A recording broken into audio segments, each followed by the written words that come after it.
Hey, what's up? It's me, Seth with SethPerler.com, and this is a different video. This video is specifically for you if you are somebody who survived being on a respirator or a ventilator or ARDS or SARS or more MERS.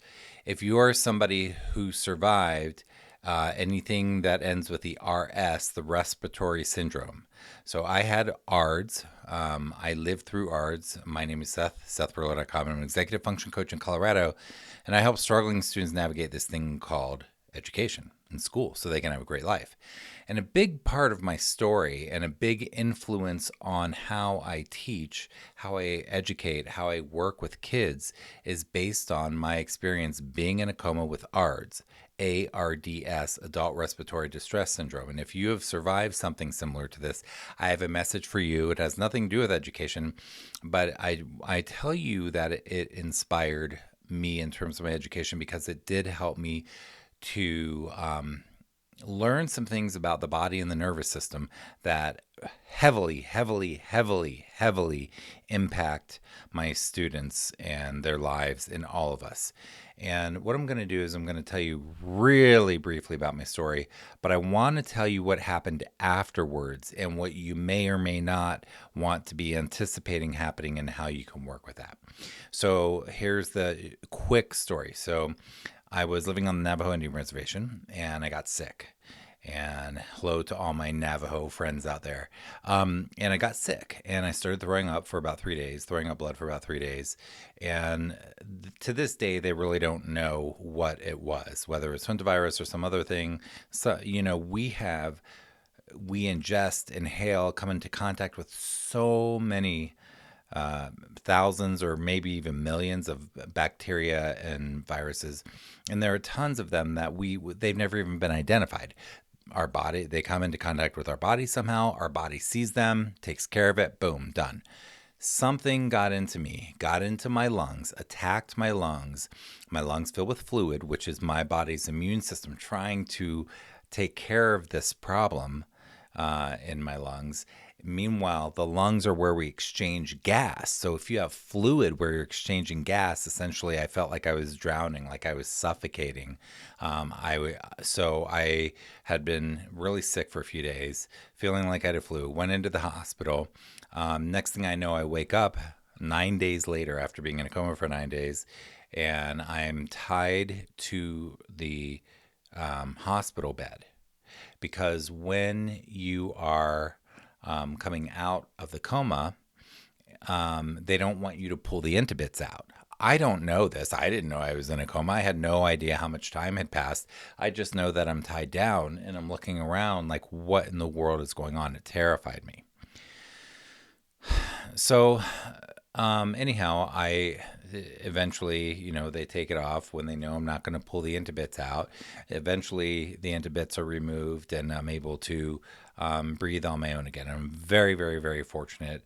The vast majority of people who are intubated do not make it. So I'm very lucky to be here. And for me, this is part of my spiritual journey in my life and my life's work, is that this experience had massive impacts in many ways.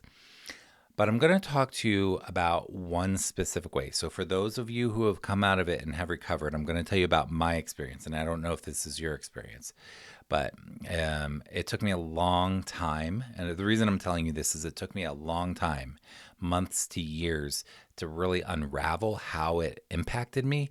And it caused me a lot of suffering in that time. And my hope is that listening to my story right here, and I will be very specific about the details here so that you have useful information in this video.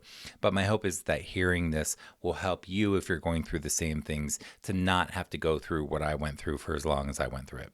So essentially, it starts here. Before I went into the coma, and then right when I came out of the coma, I felt like I couldn't breathe and I was suffocating. So before I went into it, I really felt like I was suffocating, like I couldn't breathe. It was terrifying, absolutely terrifying. But that sensation of drowning or suffocation is traumatic, and it caused me trauma, legitimate trauma. I'll explain in a moment. When I got out of it, I still couldn't breathe right.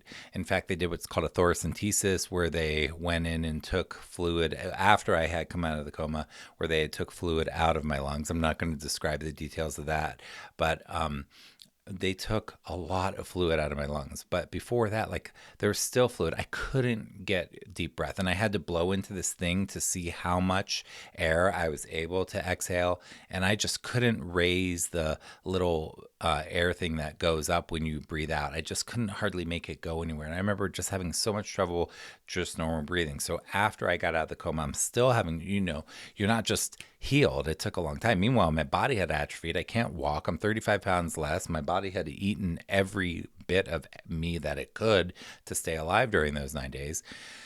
So it was still hard to breathe afterwards. And being tied to the bed was traumatic to me too, because you're all drugged up. You don't know what's going on, and you can't talk because you're intubated. So, and I didn't understand that the nurse was on my side. Because I was just not myself and so drugged up. So anyhow, those things, and probably other things, but were very traumatic to me on a very, very deep, primal, real level. So what happened to me was, I start getting my weight back. I start learning to walk again. I start getting my life back. Things start to get kind of back to normal.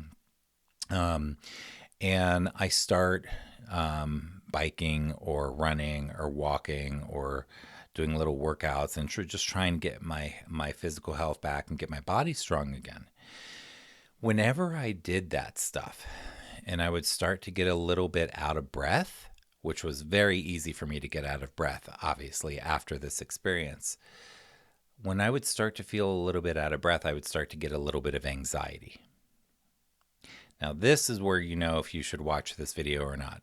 If you have no anxiety whatsoever, this video is not going to help you.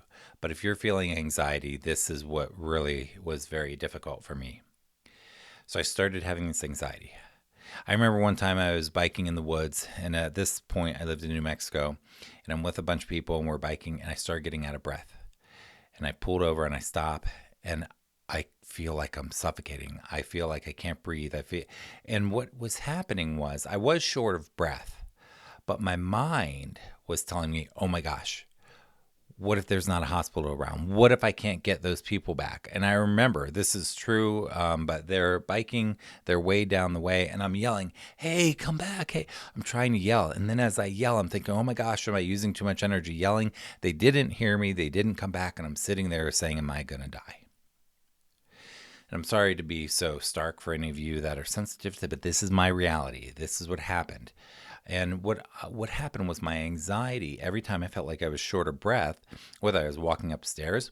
One time I was driving by a sign. We were driving with a group of teachers to go to Taos, New Mexico, and I saw a sign that said the elevation. It said like you're at 12,000 feet or however high we were at the point.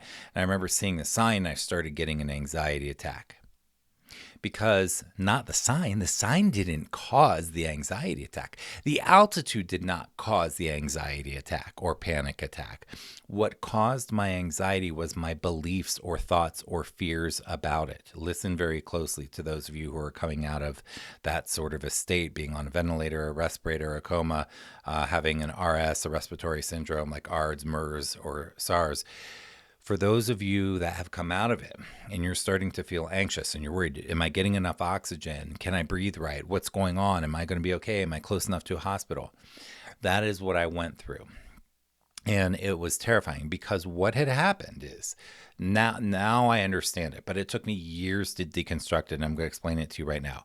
What had happened was that my nervous system, my body, and the parts of my body that are designed to help me survive and detect threats and detect when I'm not safe, my nervous system had sort of, for lack of a better term, hardwired in some messaging into my brain that, hey, you were suffocating, you couldn't breathe, you felt like you were drowning.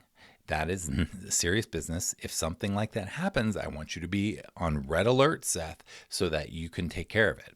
And so these times, I called 911 3 or 4 times in the couple years, maybe in the year and a half after my coma.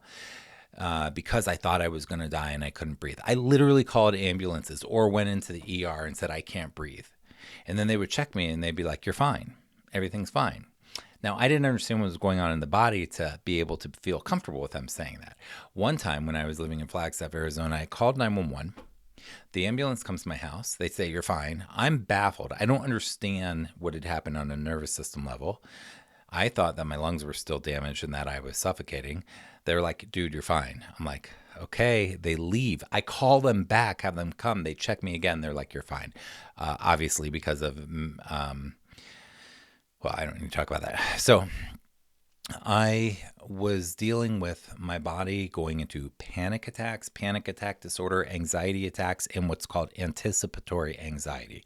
And what happened to me was that every time, first it just started where I would just get the anxiety when I felt like I was short of breath.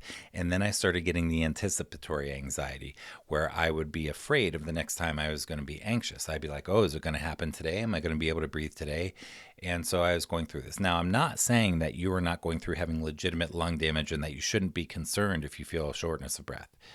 I'm definitely not telling you to not be concerned, but I am telling you that my anxiety was based on my perception and my story and my not understanding that my body was healing and that I was going to be okay.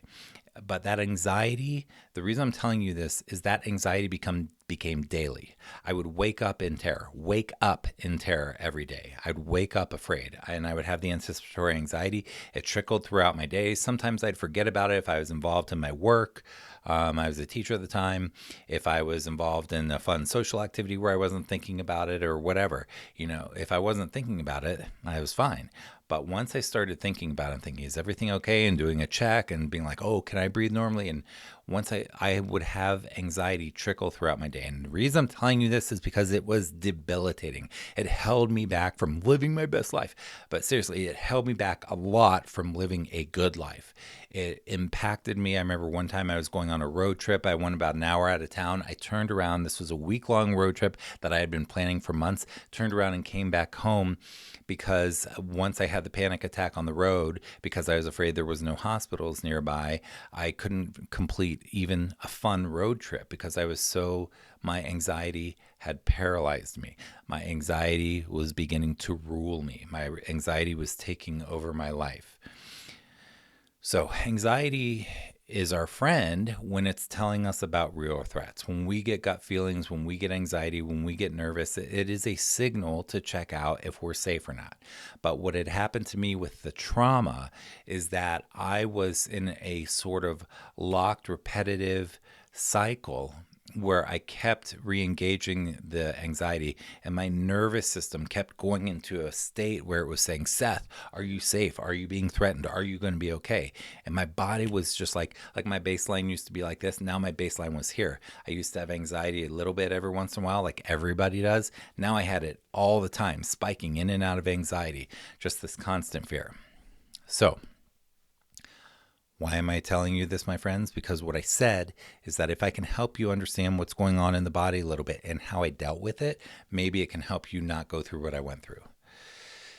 So I'm dealing with this stuff. And meanwhile, when I called 911 and talked to people about this, nobody ever mentioned anxiety or panic attack disorder. Nobody ever mentioned that to me.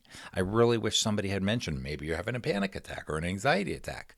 I had no idea that this was ruling my life. You don't have to live like that in constant fear, especially if the fear is not serving you. Again, if the fear and anxiety and sense of threat and safety is legitimate and real and grounded, well, we need to know how to listen to that, but we need to be able to differentiate between when it's not serving us. And this was not serving me at this level. So I had a doctor who told me that I should get on a medication. And I didn't want to get on a medication. I was pretty sure that something was going on. I mean, I hadn't been like this before. I'd had anxiety in my life, but it wasn't ruling me for before the coma, so I never had it like this. So I figured if my body could learn to be in it, maybe my body could learn to not be in it. So I didn't want medication. I wanted to see if there was something else I could do. So I got a therapist, a counselor. Her name was Amy. And I specifically got one that wasn't able to prescribe anything because I just didn't even want the option. I wanted someone who specialized in working with people with anxiety and panic who didn't use medication. Because I figured if somebody's been in practice for a while, they probably have some good experience helping people. That's what they dedicated their work to. So I go in and I start working with her. And for me, for my story, it took me about 3 years to overcome it, or more or less overcome it, to where today, now I will tell you, I had anxiety daily for about 3 years, daily. Whereas now I have anxiety maybe 3 or 4 times a year for maybe a minute. Literally, from daily to 3 or 4 times a year for maybe a minute, I get some big spike or something happens. That's healing.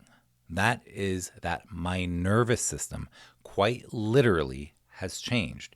So Amy was able to help me figure out, how do you work with the nervous system, and how do you do this in a healthy manner to where I overcame my panic and anxiety. So I do not live debilitated by panic and anxiety today at all. Okay. Now I have fears. I have life. Life happens. It's not perfect, but I am not ruled by anxiety at all. So what happened? What did she do? Well, you'll have to get the help that you need, however you need to get it. But what she did is she helped me learn how to meditate. Don't stop the video if that word freaks you out or you think it's woo-woo. It is not. This is science-based, blah, blah, blah, whatever. You think whatever you want, but let me tell you my story. So she taught me how to meditate, and she did what's called EMDR, which is a type of therapy. And she helped me, essentially the way that I look at it is my nervous system was like a hot wire. I was in fear a lot. My body was perceiving that it was in a scary world. And my narrative, my story, my mind, what was going on up in here was perpetuating, oh my gosh, maybe something's not right. So essentially, I would have a thought. Oh my gosh, am I losing my breath? I'm going upstairs. Am I going to pass out and faint and then die here and nobody will see it? And then, so I'd have thoughts like that. So let's say I had a little thought. So it starts here in the story or the narrative in the mind. I would have a thought that was scary. Meanwhile, that thought would get clicked into what's called the amygdala, or so I think. I'm not a neuroscientist, but that thought would tell the amygdala, dude, you're not okay. Something's wrong. You're not safe. You're being threatened. My amygdala would, within a fraction of a second, send a message down to my adrenal glands on top of my kidneys. My adrenal glands would then respond by sending adrenaline to my heart so that I could send adrenaline to my muscular system so that I'm ready for fight, flight, or freeze. And if you are interested in polyvagal theory, that's another system of thinking about this sort of stuff that fits beautifully. But anyhow, my body's ready for fight, flight, or freeze, but there's no threat. And then I would feel the anxiety in my body. I would feel the adrenaline. Then I would feel more anxious. And then I'd be like, oh my gosh, I'm feeling really anxious. What's wrong? And then I would start scanning in my body and I was looking for what was wrong. What we focus on is what we see. And I was looking for what's wrong. Well, what do you know? I would always find something to be overly cautious about. And it would then do what I called looping, which is get me in a loop of just perpetuating that anxiety. So the anxiety wasn't there. Then I'd have a fear, and then it would shoot up, and then I would perpetuate it with my story. So learning your stories and your narratives and your beliefs and your fears about basically the things that are triggering your anxieties are going to be really important. So if you were in this place where you were suffocating on your lungs and you felt like you were drowning and you went through and you were intubated and you've come out of it and you're going back to life as normal, you may find that either now or in the future that you come to a point where you are terrified that you can't breathe and get enough oxygen and get enough air and things like that. And you may find that that causes a lot of anxiety for you. And if you find that that anxiety is not serving you, I hope you can find a solution. For me, it was learning about the nervous system, learning about the amygdala, learning about the message from the brain to the amygdala, to the adrenals, to the heart, to the body. But what Amy also did for me is with the meditation, I want to talk about this, is she helped me to pause and not just say, oh my gosh, I feel anxious. How do I stop it? But she taught me to pause and say, oh my gosh, I feel anxious. What does that mean? What is anxiety? Where do I feel anxiety? Is it in my chest? Is it in my stomach? Is it in my neck, in my shoulders, in my muscles, in my jaw? What is anxiety? And to sort of befriend it, I'm saying that multiple times because I want you to understand this, to sort of befriend the anxiety and be like, hey, what's up? What are you all about? Who are you? What are you trying to tell me? So essentially, when I would have the anxiety, rather than trying to get rid of it, I would try to slow down and experience it and let it sort of play itself out. Let it do its thing. Let it try to say, "Hey, Seth, what's up? We're not going to be okay." My job in meditation and in mindfulness and in stillness and in learning about my nervous system, my job was when I would have that anxiety, my job was to sort of stop and say, nah, you know what, anxiety? I know that you're concerned. I appreciate your concern, but we're good. But my anxiety's job was to say, are you sure, Seth? I don't know if I can believe you. And my job was to be like, yes, I'm sure we're going to be okay. So, in other words, my job was to sit in meditation or sit in stillness and sit and feel this horrific, very uncomfortable, out of my comfort zone, horrible anxiety feelings in my body. My job was to sit with them and be like, yeah, I'm pretty sure we're okay. And again, its job is to be like, I don't think so. And I mean, anxiety pushed me. It pushed me. It was like, no, Seth, we're not okay. I'm sure. And it was sort of this internal dialogue that I had over the period of those 3 years or however long it was after I started working with Amy, for my nervous system to be like, are you sure? And I'd be like, I'm sure we're okay. Are you sure? I'm sure we're okay. And eventually my nervous system started going, okay. So I'd be sitting in meditation. I would look like I was meditating, but internally, I would have this internal dialogue. I would have these horrible feelings in my body, but I calm my breathing. I told my nervous system, essentially, calm down, nervous system. You're okay. You're going to be okay. Everything's okay. Keep breathing. And my nervous system eventually started believing me and being like, okay, I'm not going to freak out as much. Eventually, my nervous system got really quiet. It didn't start saying that all the time. I might get a little bit of anxiety and I might be like, I'm okay. And my nervous system would be like, are you sure? And I'd be like, yep. He'd be like, okay. So do you see that progression where it was like, no, my anxiety saying, no, you're unsafe. Something's wrong. To eventually I got to the point where it was like, is something wrong? No? Okay, cool. I'll go chill. To where I'm at now, where I don't experience it anymore. So I'm going to wrap up by telling you just sort of the string of thoughts and then with the big picture and the 2 key points. So basically, I was in a coma. My immune system was attacking whatever was attacking my lungs. In attacking whatever was attacking my lungs, my immune system caused fluid in my lungs, which prevented me from being able to breathe. So it's trying to help me, but what it's doing to trying to help me wasn't working. So I had to be put on a ventilator. And when I came out, my body had registered, Seth, dude, that was a close call. If you ever feel like you're suffocating or can't breathe or can't get enough oxygen or enough air, we're going to freak out and make sure you're okay.